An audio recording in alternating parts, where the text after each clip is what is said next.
Bien, bien, queridos estudiantes, queridos alumnos, vamos a continuar con nuestra clase en este segundo bloque, ¿no? Y que va a ser muy importante nosotros ir entendiendo y conociendo un poquito más acerca de la Revolución Francesa. Ya anteriormente ya hemos estado dando algunos puntos acerca de la Revolución, cómo se va a desarrollar.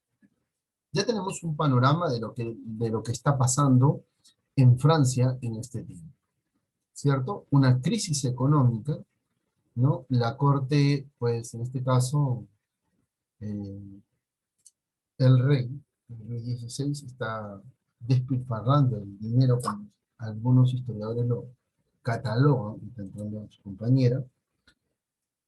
Está liderado por la Casa de los Borbones, ¿no? Punto importante, ¿no? Otro punto importante es que este monarca está ligado a la descendencia de los estados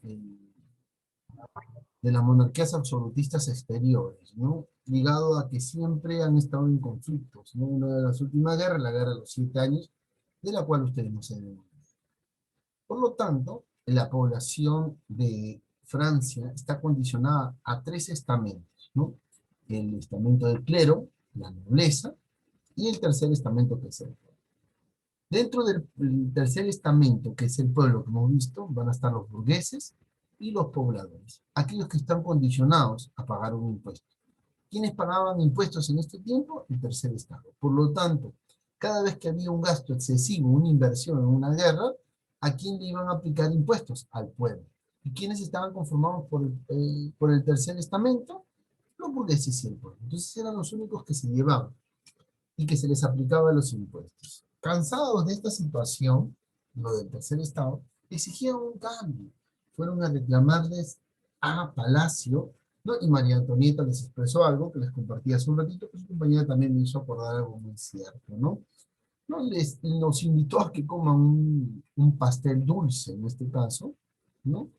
Que era solamente consumido por la sociedad por el costo de este pastel. Entonces, si al no tener cómo le inclinas tú, le dices a las personas, no, consuman esto, como si es que tuviesen, pues, el dinero para consumirlo. Entonces, esta situación generó un malestar. Para darle solución a esta crisis, a esta situación, en Francia, el rey manda a unos estados generales. ¿Y qué cosas son unos estados generales? ¿No? El rey convoca a una reunión. Vamos a entender cómo se presentan los estados generales. Ojo acá, ojo y presten mucha atención.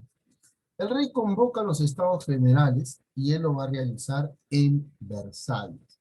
Y va a escoger a cada uno de los representantes. Ahí donde tengan en su hojita, ¿no? Hagan tres cuadraditos.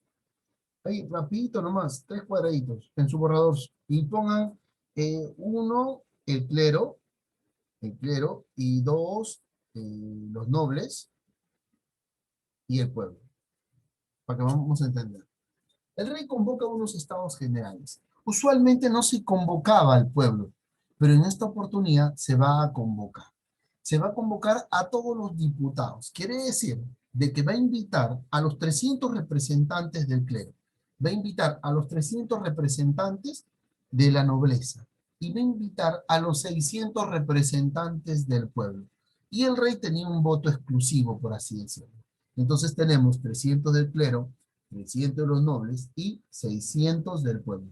¿Está correcto eso? ¿Sí? ¿Lo tienen? ¿Lo tienen? ¿Lo están registrando ahí en su hojita? Regístralo para ir entendiendo cómo está la figura, para que ustedes vayan viendo. Muy bien. Entonces, ¿qué pasa? Para darle solución a esta crisis, el rey dice, vamos a tener unos estados generales, vamos a buscar la representativa de cada uno de los estados para dar una elección, ¿no? Pero el rey quería y convoca al pueblo para que con la ayuda del pueblo, miren, con la estrategia de decir, bueno, el pueblo va a votar, por eso que van a ingresar 600, ¿no? Va a votar y va a hacer que también el clero y la nobleza tengan impuestos. Y vamos a darle solución a la crisis económica. Por otro lado, los nobles, los del clero y los nobles, quieren que solamente los impuestos se apliquen al pueblo. Pero lógico. ¿Y quiénes estaban conformados por el pueblo? Los burgueses, ¿se acuerdan? ¿Y quiénes eran los burgueses? Los burgueses eran aquellos que se ponían a leer, tenían una que otra dinerito para educarse, para formarse, ¿no? Y eran aquellos ilustrados. ¿Quiénes van a hacer la Revolución Francesa? Los burgueses. No va a ser netamente el pueblo. El pueblo sí, uno que otro, pero más que nada van a ser los burgueses. Por lo tanto, en este tercer estamento que va a ser el pueblo, está conformado por los burgueses y el pueblo, ¿no? Va a tener fuerza. Sí, porque ya sé. Pero ahora vamos a presentar a nuestra poder. Listo, muy bien. Entonces, para mantener y solucionar estos problemas, ¿no? Se va a realizar una votación. Pero ¿cómo se votaba en este tiempo? Tienen ahí su cuadradito, ¿cierto? ¿No? Vamos acá. ¿Tienen su cuadradito? Y ahí José Ticona está con sueño ya. Después de una semana de exámenes ya, volver a clase le está costando un poquito. Vamos acá. ¿Cómo se votaba en este tiempo? Ustedes tienen su cuadradito ahí que dice el clero, ¿cierto? Debajo de él lo han puesto 300 o dentro de él han puesto 300. El pueblo, los nobles 300 y el pueblo 600. ¿Cómo era la elección? Miren acá. ¿Cómo era la elección del voto? El rey tenía un voto exclusivo, ojo, decía así, si la mitad de los 300, que son 150, más uno, decía sí, el voto era sí. Ojo. Y de los nobles, la mitad de los nobles, o sea, 150, más uno, decía sí, el voto era sí. Pero si decía no, el voto era no. Miren, tenemos 4 votos que se va a recolectar. 2 no, 2 no, por ahora. Ahora, en el tercer estamento, de los 600, 300 más uno decía sí, el voto era sí. Y si, digamos, el voto era exclusivo del rey, si deseaba votar, si no, no en este caso, digamos, si de los 3 estamentos, 2 decían no, ¿quién ganaba, muchachos? ¿Quién ganaba?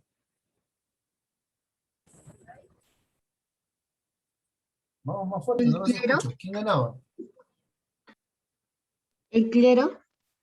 Ganaban los del clero con la nobleza. ¿Por qué? Porque habían dicho que no, pues. Y eso era lo que pasó. Los del clero habían dicho que no, los de los nobles también no, y los del tercer estamento habían dicho que sí, que también se aplique. Por lo tanto, 2 votos a 1, ¿quién gana? Lógico, van a ganar 2. Por lo tanto, el tercer estado no estaba conforme con este tipo de sufragio, con este tipo de elección, con esta situación, ¿no? Entonces, al no estar conforme con este tipo de elección, ¿qué va a pedir? Va a pedir que esto se cambie. ¿Por qué? Porque ellos sabían, los del tercer estado sabían, que había cierto grupo de los del clero que también estaban de acuerdo con aquella postura de aplicar impuestos a todos, que hay una igualdad para todos. Por eso es que la Revolución Francesa se considera como aquel tiempo en el cual se busca y se da, ¿no? La sociedad actual. Hoy en día tenemos igualdad ante la ley, igualdad ante todo. Y eso era lo que buscaba, imagínense. Y eso es por eso que resulta tan importante la Revolución Francesa para nuestra sociedad actual, hoy en día, imagínense. Entonces, por lo tanto, los del tercer estamento querían un cambio en la elección. Esto no se va a dar, estos estados generales no se va a dar, no va a tener un, como se dice, un consenso. Por lo tanto, se va a presentar otra situación en base a ello. ¿Por qué? Porque ellos quieren, ¿no? De que se sumen y se contabilicen los votos por cabeza, por cada uno de ellos. Quiere decir de que si 600 decían que sí a los impuestos para todos, igualdad para todos, había un grupo de los del clero que los iba a apoyar. 100, 600 más 100, 700. de los nobles, 100 también decían y apoyaban a lo que decía el tercer estamento. Iban a ser 800. Por lo tanto, 400 votos a 800 votos iba a ganar netamente. ¿Quién iba a ganar? El tercer estado. Es por eso que al no tener una solución, ¿no? Al no tener una solución, al no dar una situación, se va a dar una asamblea constituyente y una asamblea nacional. ¿Por qué? Porque no van a querer, pues el rey, al formarse esa trifulca, a formarse en plena reunión una revuelta, el rey va a decir, no, hasta aquí no más. Y le va a cerrar el acceso al tercer estado. Esto va a provocar que algunos miembros del clero, algunos miembros de la nobleza y los representantes del tercer estado, ¿no? O sea, todos los diputados, formen una asamblea nacional constituyente. Ojo, formen una asamblea nacional constituyente. Por lo tanto, profesor, yo quiero que ustedes no se olviden algo, tengan claro esto. Vamos acá. Quiero que tengan claro esto. Datos. Estados generales. 1789. ¿Cierto? Asamblea Nacional. 1789. Dato. 1791. Asamblea Legislativa. 1792. Cuando termina la asamblea. Asamblea Constituyente. 1789. ¿No? Hasta el año 1791. Ténganlo eso claro para poder continuar y explicar. Vamos acá. Por lo tanto, en esta Asamblea Nacional Constituyente salen del Palacio del Palacio de Versalles, que está en una sala, están en la sala de los espejos. Salen de la sala de los espejos y se van a otra sala. Esta sala es conocida como la sala del juego de la pelota. En esta sala, los representantes del clero que se sumaron, los representantes de la nobleza que se sumaron, los representantes del pueblo, del tercer estado, del tercer estamento, más los otros dos representantes se van a unir y van a jurar, jurar su participación en esta situación que se está presentando ya en la sala de la pelota, porque el rey ya los había exiliado, pues ya los había sacado, ¿no? Y acá prometen no separarse hasta darle a Francia una constitución política, imagínense. No separarse, no dividirse, este grupo que se había unido, no separarse. Estaba conformado por la gran mayoría de burgueses. Y eso era muy cierto. La Revolución Francesa fue hecha por burgueses, ¿no? Y por lo tanto es aquí donde se van a empezar y se van a planear a realizar los grandes cambios en el sistema político francés, que hoy en día da como resultado la actual sociedad que hoy en día nosotros conocemos. Que conocemos donde hay división de poderes y todo. Esta es la antesalita, la primera parte de esto que se está presentando. Por lo tanto, el pueblo va a reaccionar violentamente cuando supo que el rey había puesto sus tropas en las afueras de la ciudad, apuntando hacia donde el rey puso sus cañones. El rey mandó a colocar automáticamente, ustedes se fueron a otra sala de la pelota, se juraron no separarse, fidelidad hasta no parar y tener una constitución, quieren ir en contra del rey. Inglaterra no va a ser Francia, por si acaso. No, el rey se va a mantener reacio, despliega sus tropas y apunta todos sus cañones con dirección ¿a dónde? Con dirección a las viviendas de ese tercer estamento. Imagínense lo que hace el rey. Durante esta asamblea constituyente, el 14 de julio de 1789, ¿no?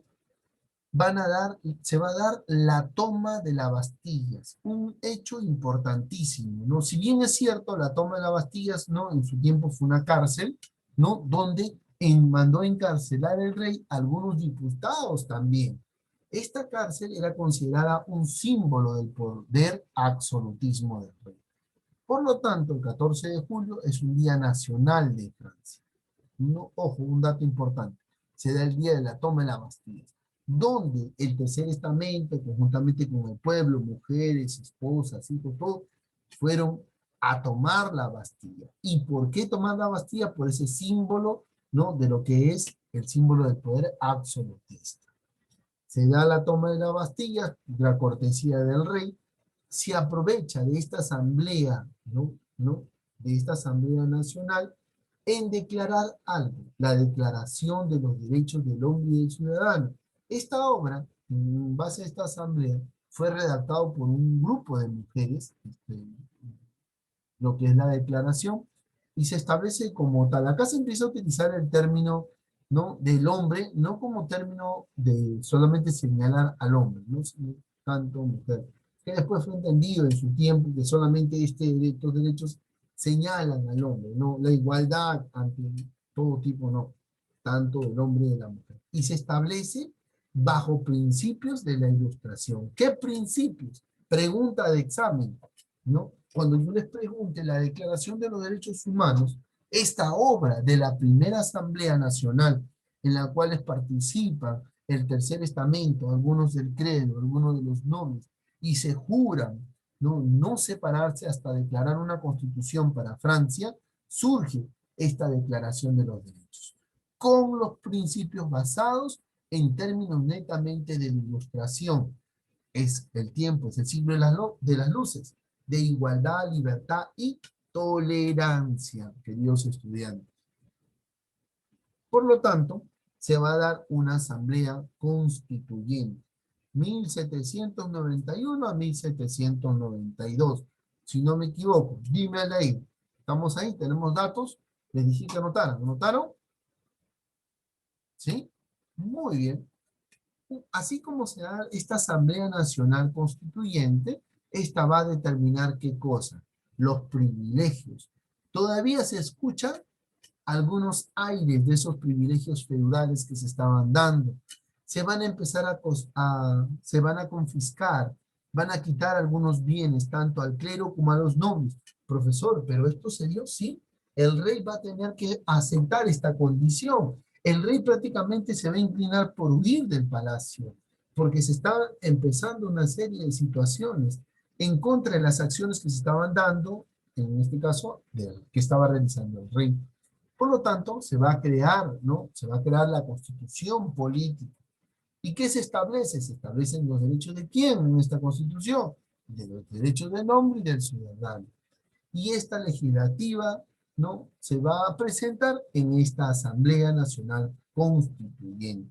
Por lo tanto, la constitución política de Francia se crea bajo la Asamblea Nacional Constituyente. Muy bien, profesor. Hasta este punto, ¿alguna pregunta?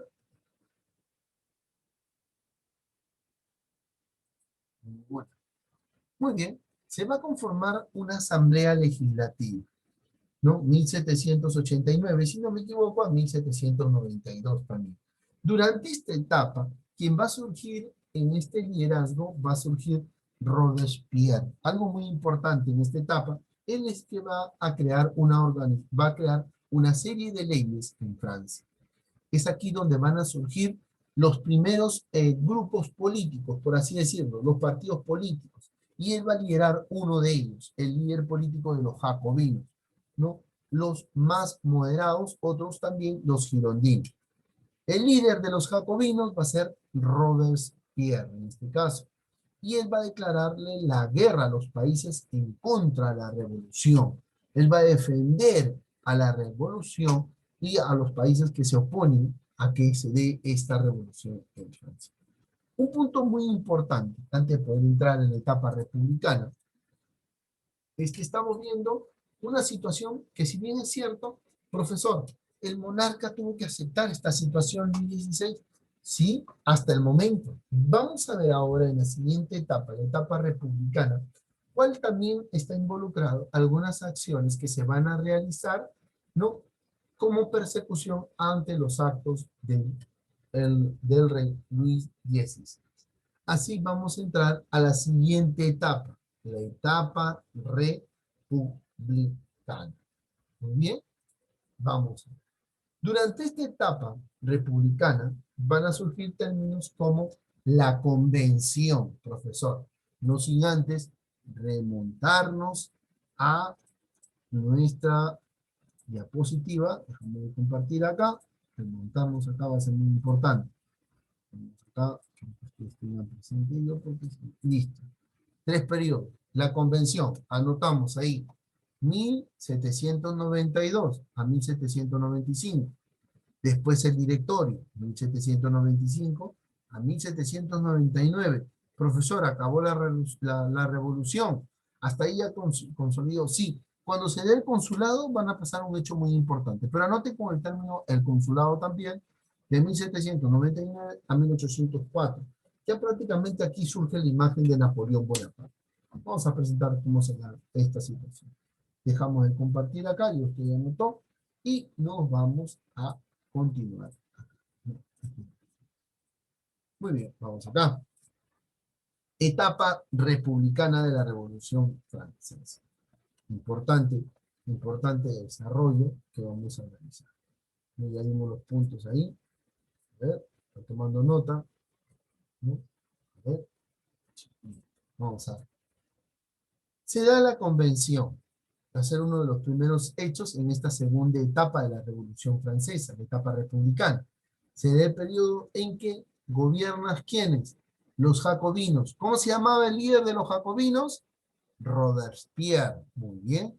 Y Robespierre y el hombre, el ser humano, va a crear una de las primeras máquinas, consideradas parte de lo que es la primera revolución industrial, una de las primeras máquinas de matar. ¿Cómo se llama ese objeto? Esto que estoy señalando con el cursor, ¿cómo se llama? La guillotina. La guillotina, ¿no? La guillotina se va a usar durante este periodo de la Revolución Francesa y se va a dar una gran, pero gran pérdida de vidas humanas. ¿Qué es lo que pasa? Que durante este periodo eh, había un representante, el director eh, de la toma de la Bastilla, es el director de este penal, fue encarcelado, ojo, si no me equivoco, fue encarcelado, le cortaron la cabeza y su cabeza fue paseada, ¿no? En público, ¿no? De ahí optan, en Francia también optar por eso de pasear las cabezas, ¿no? En una especie de ballesta, de palo, ¿no? En este caso, y optan por crear la guillotina y ajusticiar a las personas a la guillotina. ¿No? Ellos van a ser los encargados después de una persecución, porque empiezan a perseguir a los monarcas, empiezan a perseguir a Luis XVI, y empiezan, Luis XVI se refugia, es apresado, ¿no? Es apresado de su esposa, y a él le da muerte, no da muerte a los reyes, estableciendo aquí de una vez, ¿no? Con la muerte de los reyes, una república, con sufragio universal, muy bien, que era lo primero que querían. Se crea el culto a la diosa de la razón, al tiempo de la ilustración, se establece un nuevo calendario, y es en este tiempo de Robespierre, donde mueren 40.000 franceses en la guillotina, todos aquellos que estaban en contra de la revolución y los accionarios. ¿No? Importante, ¿no? Ahora, se va a dar el directorio también, y usted tiene anotado ahí las fechas claras, en este caso el marco del directorio, ¿no? ¿Dónde van a estar los moderados, que eran el otro grupo político? Reaccionaron en contra de los jacobinos. ¿Por qué? Señores, estaban cometiendo una serie de atrocidades. A este periodo de la Revolución Francesa también se le conoce como la época del terror. 40.000 personas sujetas a la guillotina, le cortaban la cabeza. Por lo tanto, se ajusticia, ¿no? a la guillotina a Robespierre por tantos abusos cometidos. Por lo tanto, así como ajustició a los reyes, también cometió abuso. Y así como cometió abuso, recuerden ustedes, están bajo un estado de república, ¿no? De igualdad, democrático. Por lo tanto, a Robespierre se le condiciona la guillotina. Se le ajusta a Robespierre y prácticamente se le condiciona. Y vamos a entrar a la etapa imperial de la Revolución Francesa. Hasta este punto de la etapa imperial, ¿alguien tiene alguna pregunta?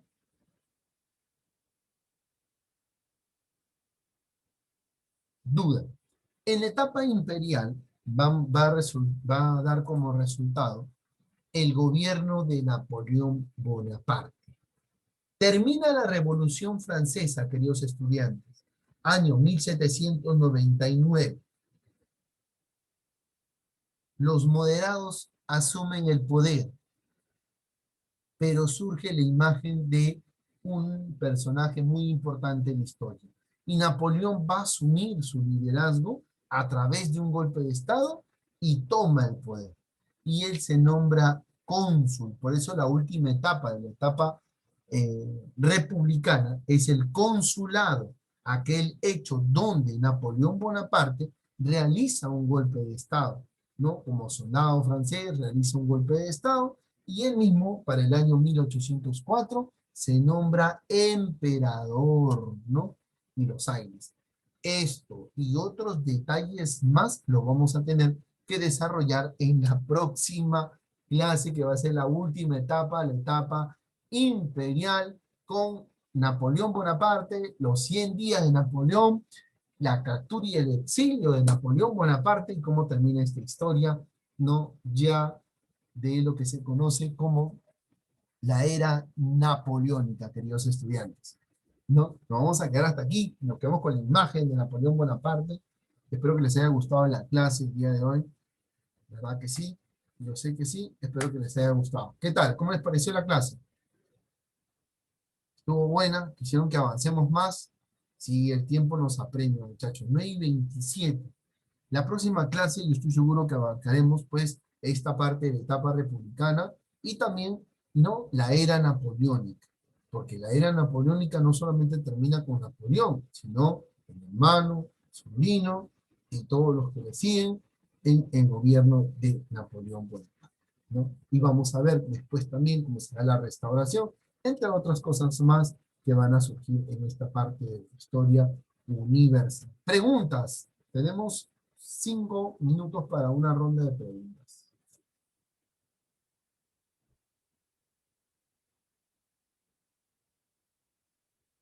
Adair, satisfecho, profesor, sin duda, Arieta, también,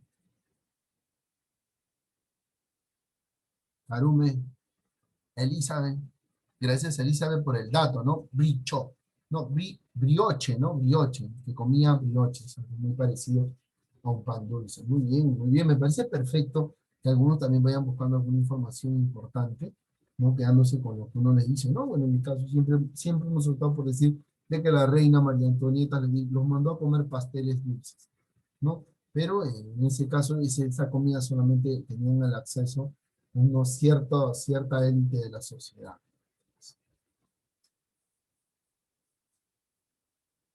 ¿Preguntas, dudas, interrogantes? Bien, vamos a dejar una extensión el día de hoy, ¿no? Pensamiento a lo que hemos aprendido, ¿no? Para que ustedes lo vayan desarrollando. ¿Les parece? ¿Sí? Y lo subiremos a la brevedad posible también para que nos lo entiendan. Bien, muchachos, llegando a las horas pues ya comprometidas dentro de lo que tenemos preparado para el día de hoy, vamos a cerrar la grabación con un pulgar arriba. ¿Está bien? Dando la conformidad. ¿Sí? Pulgar arriba. Ok, Camelita. ¿Sí? Conforme. Preguntas. No hay ninguna pregunta, ¿no? Bien, muchachos. Faltándonos para cerrar minutos nada más, segundos ya para cerrar esta sala. Que tengan un bonito fin de semana, queridos estudiantes, y un bonito llegar a ustedes después del tiempo. Y la próxima semana volveremos más con el contenido de Historia Universal. Cuídense muchachos, cuídense mucho.